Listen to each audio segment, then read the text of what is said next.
If you like our video, click the subscribe button to subscribe to our channel and get easy access to new content. To see our full suite of ad-free video courses and training materials, visit us at teachucomp.com.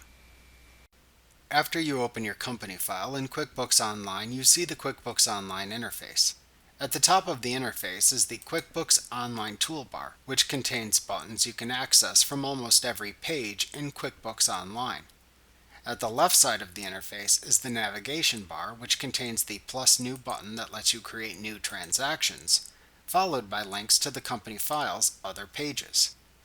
When you click a link to open a page in QuickBooks Online, the page's content appears to the right of the navigation bar and below the QuickBooks Online toolbar. The default page that appears when you first open a company file in QuickBooks Online is the dashboard page. We discuss the dashboard page in the next lesson. The QuickBooks Online toolbar at the top of the page contains several useful buttons. To show or hide the navigation bar at the left side of the screen, click the Show Hide Navigation Bar toggle button, which looks like a triple bar icon at the left end of the toolbar.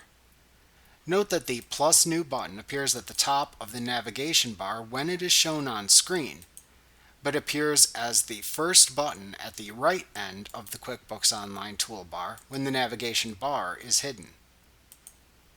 To the right of the Show Hide Navigation Bar toggle button is the name of the current company file.